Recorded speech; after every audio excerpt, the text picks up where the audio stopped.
Hi, Amanda.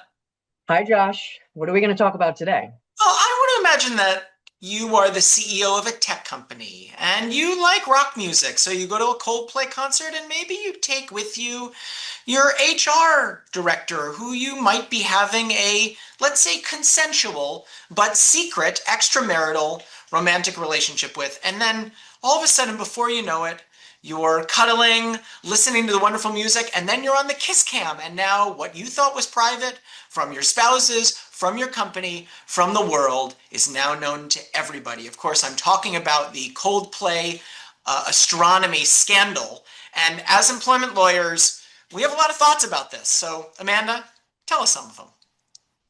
I have to take a long sigh before I start this one, Josh. The company is Astronomer, and you're absolutely right. The CEO of that company and his chief human resources officer were caught on a kiss cam in a less than ideal situation. But this is something that we deal with all the time, Josh, and we've talked about on videos like this about the real concerns and pitfalls of being involved even in a consensual sexual relationship at work. So let's break down what some of those are and remind our viewers on why you may want to think twice before you go down this road. So, a little bit of background in sexual harassment. There are really two forms of it.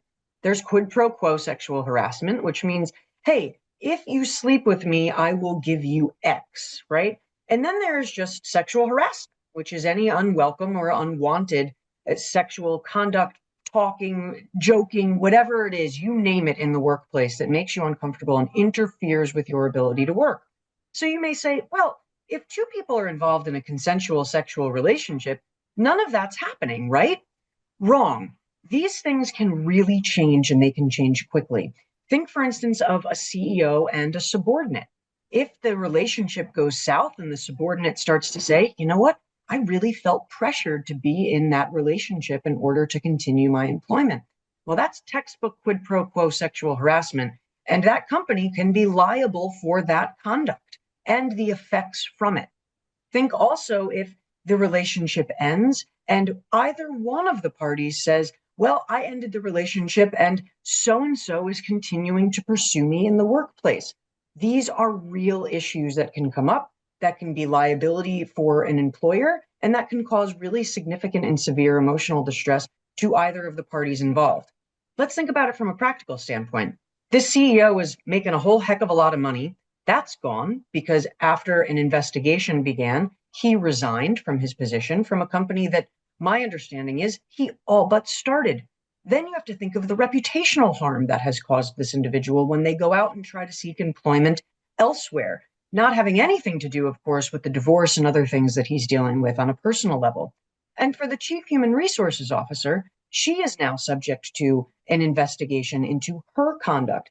Think about it. There could be policies about this in the workplace where you are not allowed, pursuant to policy, to engage in these consensual sexual relationships. If you violate those policies, your employment can be terminated. So these are two highly compensated executives that have probably worked very hard in their careers to get where they are, and all of it goes up in smoke like that. So you've got to really think about these relationships, think about whether or not it's worth it from a career standpoint, and understand that you're taking risk. And if you want to take that risk, don't go to a Coldplay concert and get caught on a kiss cam.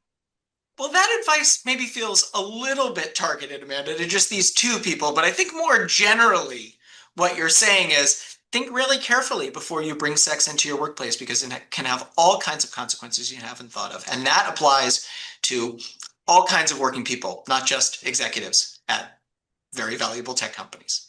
Thank you all for watching. Thank you, Amanda. We'll see you next time.